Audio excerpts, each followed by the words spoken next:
Assalamualaikum warahmatullahi wabarakatuh. Waalaikumsalam warahmatullahi wabarakatuh. Waalaikumsalam warahmatullahi wabarakatuh. Selamat malam Bapak dan Ibu semuanya untuk malam ini ya. Saya akan mengisi tentang literasi digital. Nah, saya izin share screen.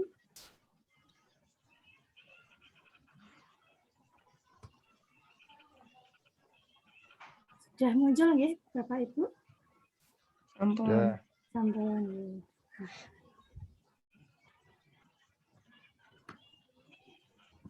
Oke. Literasi digital untuk yang pembukaan ini saya tidak breakingnya sharing aja. Sharingnya gini. Ini kan kalau kita tentang teknologi, ya tentunya kita istilahnya sekarang ini melek teknologi. Nah, saya mau cerita berbagi sharing, mungkin nanti ganti Bapak Ibu boleh. Jadi saya kan dulunya kan ngajarnya lama di SMP. Sebelumnya saya ngajar di SMP, kebetulan SMP tempat saya itu untuk masalah teknologi mendukung, orang tua mendukung, siswa mendukung, dan fasilitas di sekolah sangat mendukung. Dari LCD yang tiap kelas, WiFi, dan siswa misalnya kita minta untuk aplikasi apa, langsung download. Jadi sangatlah mendukung itu. Nah, di sana itu Google Classroom ya udah jalan gitu aja. Tetapi ketika saya di SMK ini, saya agak-agak kaget ya, karena ternyata sebelum saya ke SMK itu Google Classroom-nya tidak maksimal. Bahkan ketika saya datang itu malah mereka Bapak Ibu guru beralih ke WhatsApp lagi. Jadi semua tugas di WA. Di WA, jadi kan numpuk gitu. Nah, namanya anak, namanya siswa ya. Kadang kan buka chat WA-nya tuh malas-malasan. Kalau buka game langsung, kalau buka WA tuh malas. Nah, akibatnya kan dia kan chatnya numpuk sampai ratusan, sampai puluhan. Nah, nggak tahu tugasnya yang mana. Tiba-tiba tanya terus, tugasnya mana. Padahal Bapak Ibu guru sudah kirim di WA. Nah, saya melihat seperti itu kok aneh gitu ya. Maksudnya dulu anak SMP saja Google Classroom jalan gitulah. Ya maksimal gitu, tapi memang mungkin beda lokasi, beda peradaban, beda daya dukungnya orang tuanya juga beda banget gitu. Jadi ya saya merasa di sini saya di SMK ini harus membuat siswa itu melek teknologi gitu loh.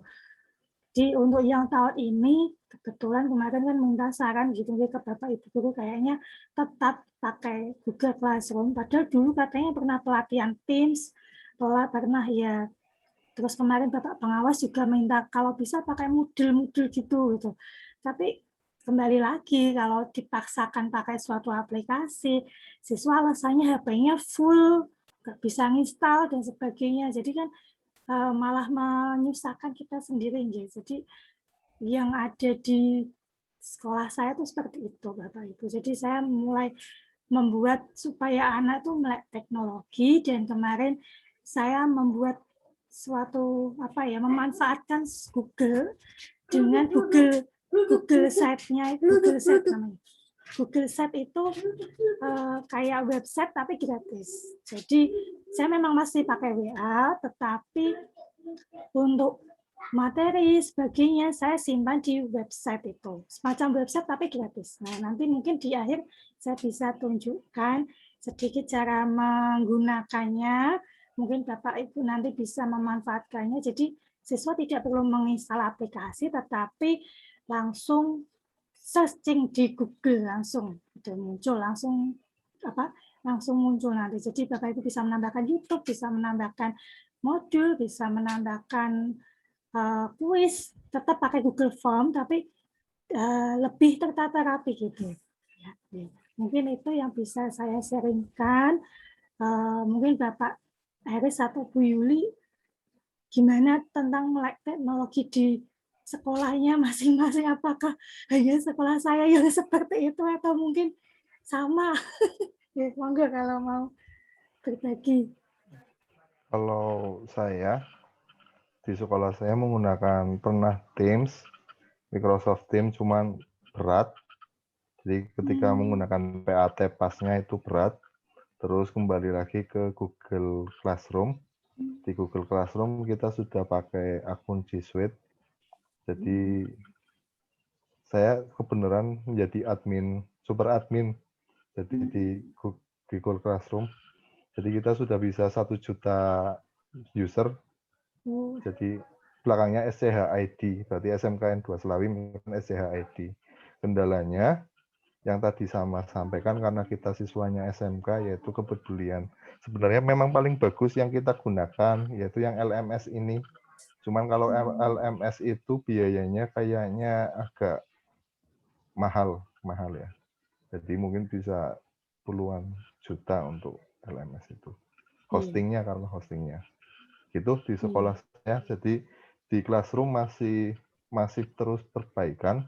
Pembuatan kelas, ada guru BK-nya, ada guru kelasnya, dan akun kurikulum. Jadi pembelajaran tetap terpantau di admin, siapa saja siswa yang aktif hari ini, belum pernah login, nanti di tim IT-nya mereport semuanya, mengontrol dari semua akun guru. Begitu di saya. Bagaimana di Bu Yuli?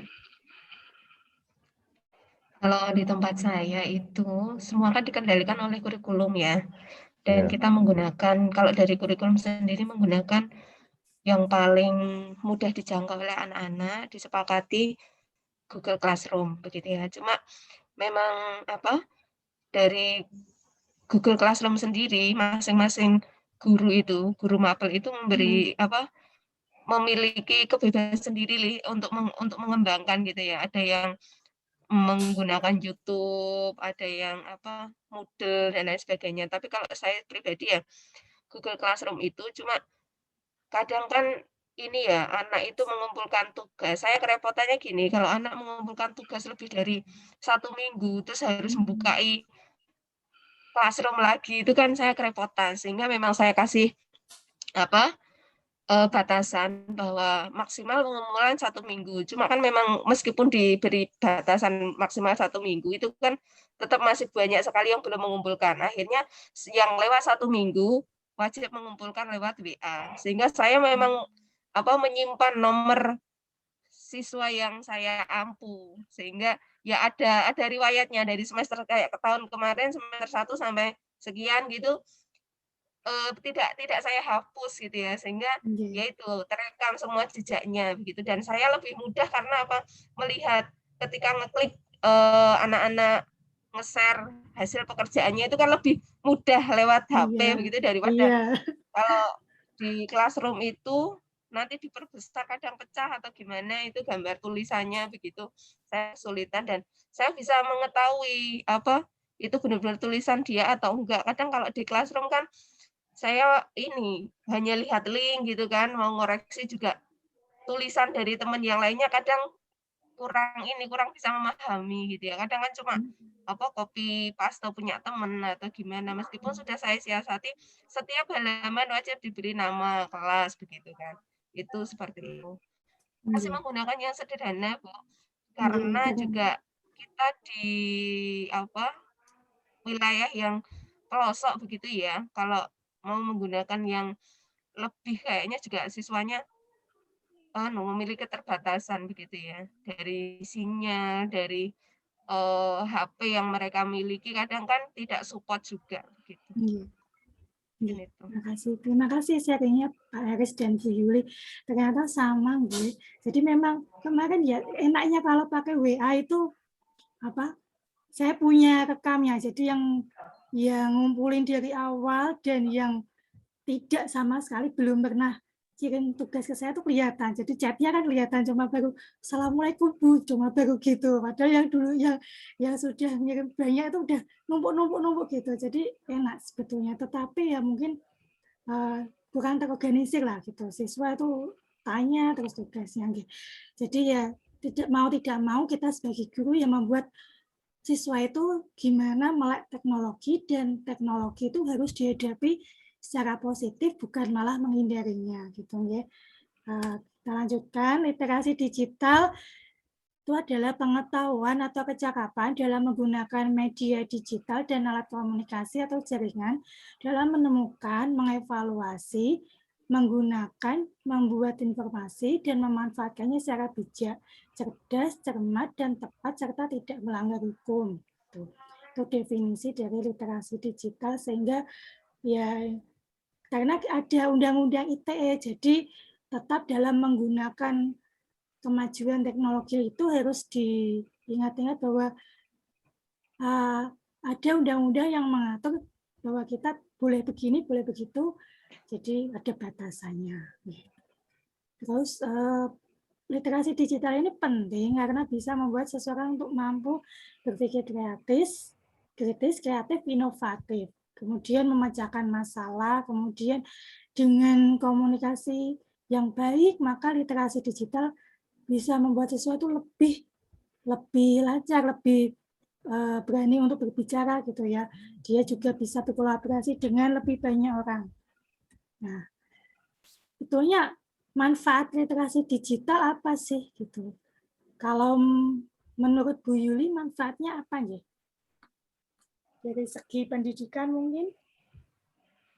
Ya, sangat membantu ya, memudahkan kita dalam kegiatan belajar mengajar ya, karena di masa pandemi ini yang ibaratnya pembelajaran jarak jauh begitu ya, sehingga ya ini literasi digital sangat membantu. Mungkin Pak Iris kalau bidang yang lain Pak.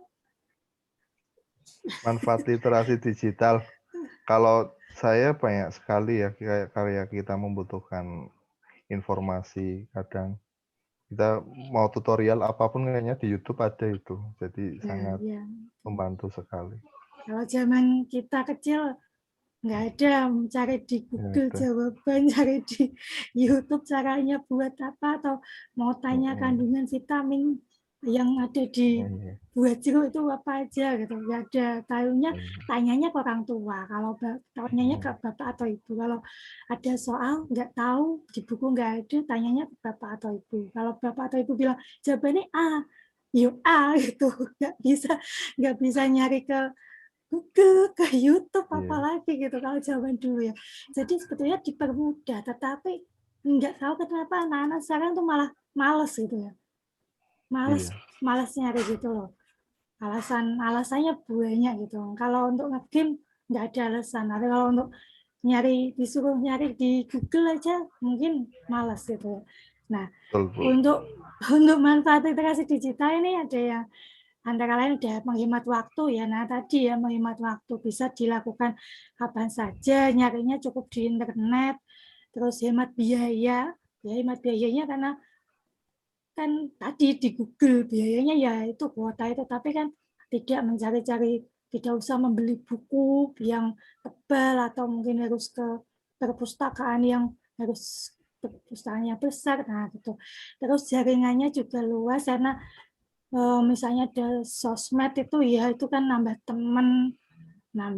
teman dari mana-mana. Terus kemudian kalau misalnya kita membandingkan suatu hal, mungkin ya hobi shopping ya, gitu. Dari yang Lazada, dari yang Shopee, dari yang JDI, di mana yang lebih murah, itu bisa tahu dari situ. Nah, kalau untuk siswa terutama ya belajar lebih cepat dan efisien. Misalnya kalau mau cari di kamus tidak punya kamus. Kalau dulu kan pada punya kamus yang tebal-tebal itu, kalau ini cukup di Google aja ya, gitu kamusnya, kamus online itu.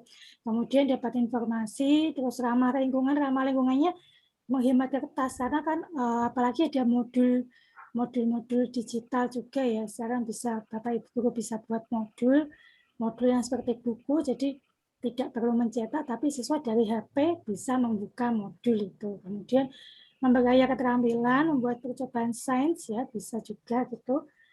Nah, ini antara lain manfaatnya. Untuk manfaat yang lain ini bisa disajikan dalam bentuk gambar, lebih cepat, efisien, terus lebih informasi yang up to date ya, update ya. Nah, informasinya selalu update.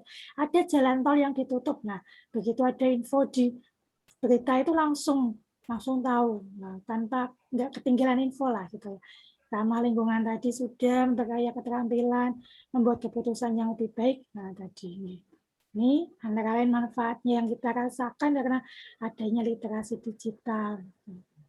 Nah, untuk aplikasi pembelajaran daring yang saat ini sudah mulai dikenal, ya, yang umum yang kita gunakan tadi Google Classroom. Di saya yang menggunakan Google Classroom sama Pak Eres yang Bu Yuli tadi juga sama.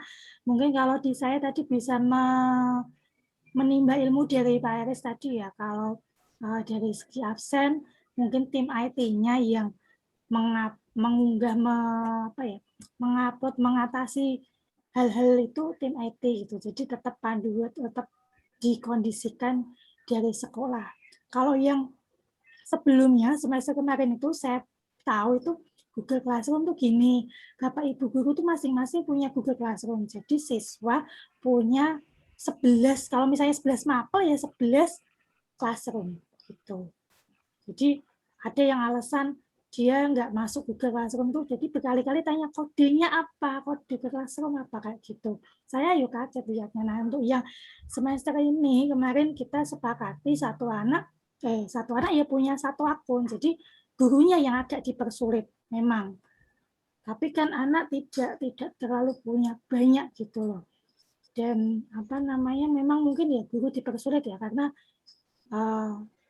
guru merasa dipantau kan gitu. Jadi nanti kan tahu, oh guru ini tuh ngisi, guru ini nggak pernah ngisi di Google Classroom, guru ini nggak pernah ngabsen, atau guru ini tugasnya cuma nyatet gitu, atau guru ini nggak pernah kasih materi atau tugas saja, memang kelihatan. Jadi tidak privasi gitu ya. Tapi kan siswanya itu punya satu tok, jadi tidak terlalu banyak alasan. Dan kemarin yang dimasukkan ke Google Classroom untuk email yang smk.sch itu .id itu Pak, gitu.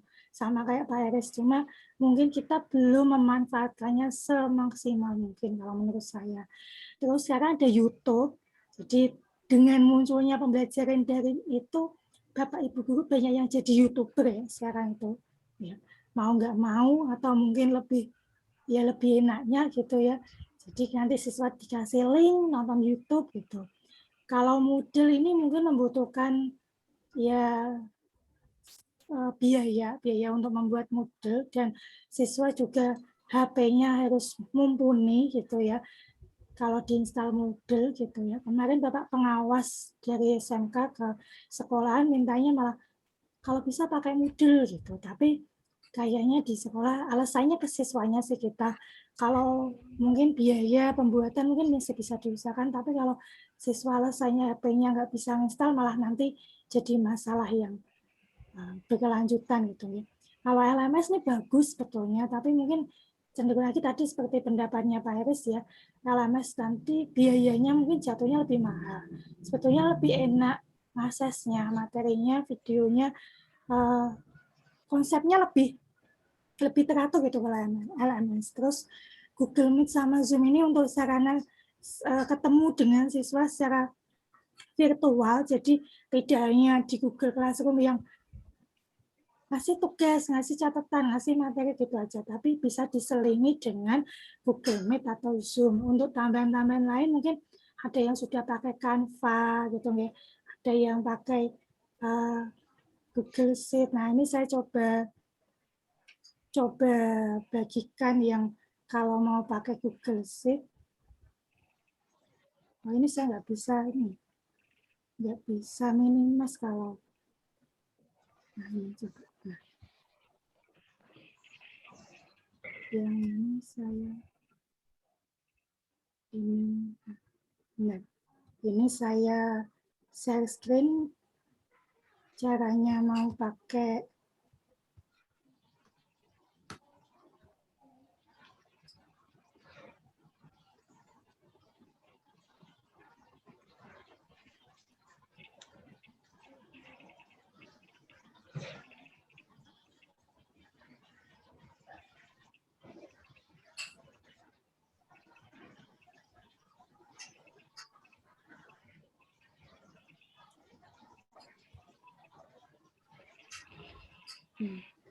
Nah,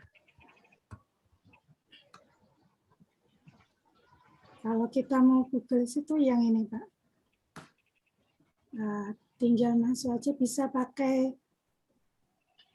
bisa lewat drive-nya, bisa pakai drive, bisa pakai yang sheet ini. Nah, kalau mau pakai drive bisa. Ini, kemudian pakai baru ya.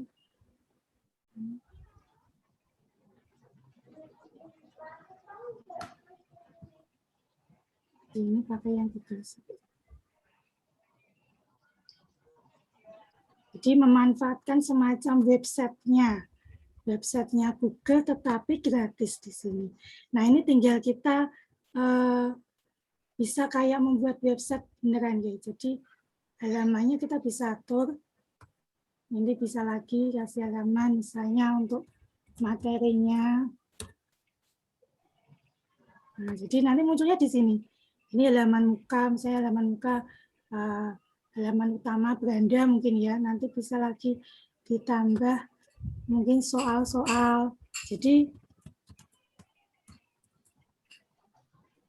kalau misalnya ini menyiasati lah. Kemarin saya menyiasatinya begini. Jadi di WA memang saya share linknya, saya share soalnya, materinya, tetapi saya menyimpan semuanya di Google Sheet itu. Jadi kenapa? Karena ketika nanti anak tanya, tidak usah scroll WA-nya, tetapi bisa dari sini. Nah, kemarin saya buat itu ini. Benar. Bisa nggak ya di sini?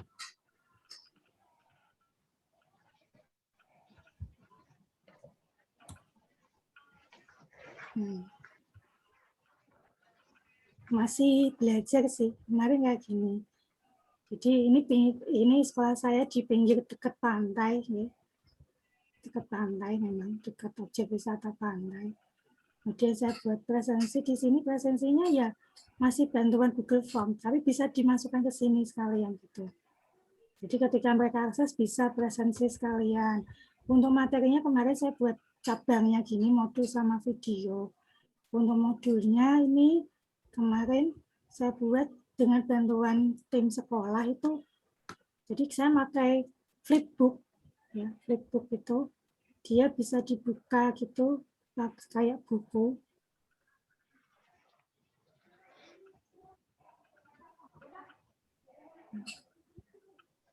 Kalau yang latihan soal kemarin masih sedikit, jadi bisa sekalian ditambahkan. Bawahnya lagi di Google Form lagi bisa gitu, sama sampai bisa di minimize juga kok. Ini kan tampilannya full ya, tampilannya bisa milih. Ini yang sekedar buku ya.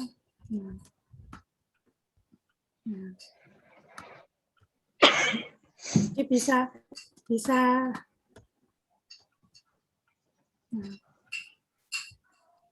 ada musiknya gitu.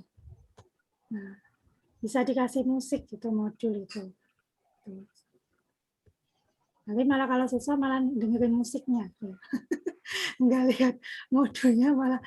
Nah, ini itu sekedar informasi. Mungkin kalau mau memanfaatkan Google Sheet ya, Google Sheet-nya yang gratis dari Google, bisa untuk Bapak Ibu mungkin entah itu websitenya untuk jualan, untuk pendidikan, silakan. Itu bisa dimanfaatkan tanpa kita bayar yang berbayar itu ya, website berbayar itu. Mungkin ada yang ditanyakan atau cukup Bapak Ibu? Cukup ya? Kalau nggak ada yang ditanyakan, cukup sekian dari saya.